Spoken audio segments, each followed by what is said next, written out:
right now I'm doing something that probably most people where I come from, which is Southern California, would consider extremely dangerous, which is I'm standing within, I don't know, 1,000 feet of a coal plant. So, you know, you can see there's pretty much nobody living in a house around here, but supposedly the inhabitants of Price, Utah are so threatened with this toxic entity that they should have to pay far higher power bills, that mines should be shut down. This plant that I'm next to, this is not just, you know, the most modern coal plant in the world. This is actually a plant that, thanks to EPA regulations, completely irrational ones in my view, this is actually being shut down. That was our friend Alex Epstein destroying the myth that fossil fuels are destroying our planet. He was breathing in clean air next to a so-called deadly coal plant, a coal plant being shut down by the U.S. Environmental Protection Agency. In his new book out November 18th, The Moral Case for Fossil Fuels, Alex Epstein explains why the use of fossil fuels is not just a healthy choice, it's a moral one. He joins us now with more from Los Angeles. Alex, great to have you back on the show. Now, tell me a little bit about that image of you. It was sort of hard to see. It looked like Chichen Itza or something, a bit of a pyramid. What was that you were standing in front of? I know you said it was a coal-fired power plant, but what exactly was that? What part of that was it? So it's actually in Price, Utah, which is part of Carbon County, Utah, very aptly named for all the coal deposits, and that's called the Carbon Power Plant. And it's very well known if you drive in that area of Utah, because there's, as you indicated, it's extremely scenic overlook. It's castle something, but and so when you go by, you see this carbon power plant. Now, tell me what the antis, that's what I call people who are against all development, anti-coal, anti-gas, anti-oil, anti-pipeline, anti-forestry, anti-anything civilized. Of course, they exempt their own use of these things. What do the antis say? Because, you know, coal-fired power plants, they're across most of North America. It's half the power in the United States. It's most of the power in the developing world. Why do the antis hate coal? What do they say is wrong with coal? Well, why they hate it and what they say aren't necessarily the same thing. I think they're actually very different. So the argument that they would give, and that they do give, is that coal is dirty. And by that they mean something that's unhealthy for life.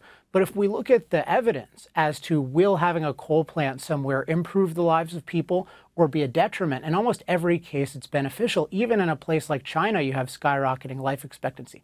But this place in Utah is a perfect example because it's nowhere like China. I was 1,000 feet away. I'm breathing in clean air. The residents rave about the clean air. What they don't rave about is shutting down that power plant that is the lifeblood of their community. And people are talking about, my kids want to move back here, but there are no jobs, and this place is on the decline. And that's a tragedy, and it's immoral by EPA to pass regulations that lead to the destruction of a healthy coal plant. Now, that word dirty, it's so unscientific. I mean, dirt is dirty. That's the dirt part of it. Right. Coal, I mean, it's not dirt. It is a form of molecular, I mean, carbon is at the center of the coal molecule.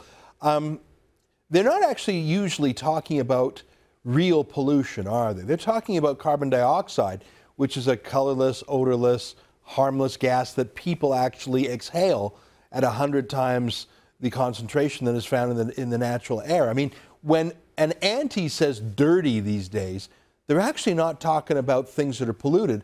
They're talking about CO2, am I right?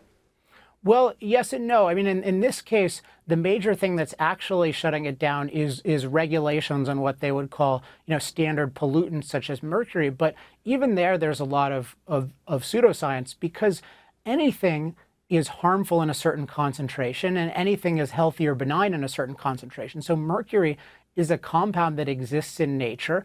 It's emitted by oceans, it's emitted by volcanoes in far greater quantities than coal plants put it out. And even the mercury in the air isn't the biggest health threat to the body. So when we think about these things, we need to look at the full context. Is there really an airborne mercury threat from these coal plants? And is it a healthy thing or a harmful thing to shut down a coal plant because it can't meet your standard of 40% less? In this case, 40% less is the wrong standard. It's an unhealthy standard. It leads to the destruction of a healthy coal plant. It's not just that. I mean, these are the same antis that are anti-regular light bulb and want us to have these curly light bulbs that have mercury in them, that if you break them, you're supposed to, you know, put on plastic gloves. Hazmat suits. Yeah, to clean out. So mercury in your baby's nursery is fine if the aunties can say it's environmental, but trace amount of mercury is at a coal-fired plant. You know, these folks, have they ever protested in China? I mean, China that produces more coal, uses more coal than any country in the world, is building 2 coal-fired power plants a week, all of which I call good because it's lifting them out of poverty and misery. Have you ever, Alex, you follow the aunties just as closely as I do, probably more closely. Have you ever heard of an anti-coal rally in China? Well, there are issues with freedom of speech there, but I'd say don't give them ideas.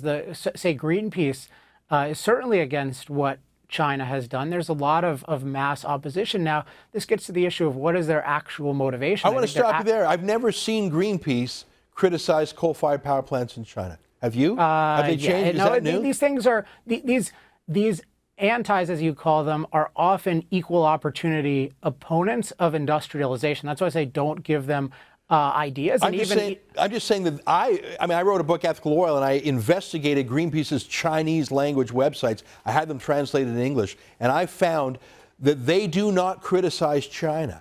Because, of course, they would be shut down. I haven't read the Chinese language. I've only read the English language. I might be remembering incorrectly, but certainly these groups are talking about, yes, China needs to reform.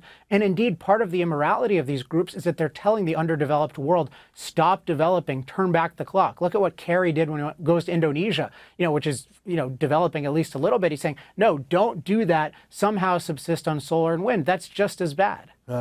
Alex, I tell you, I'm so glad you're out there. You were at a pro-coal rally, 6,000 people. That's amazing. We had 300 people at our pro-oil rally in Vancouver a week or two ago. It's great to see you keep up the fight, and everything you do, come back to the show and report it. I think you're doing some of the most important moral work in the energy debates. Keep in touch, my friend. My pleasure, and everyone go to moralcaseforfossilfuels.com. You heard it there, moralcaseforfossilfuels.com. Stick around.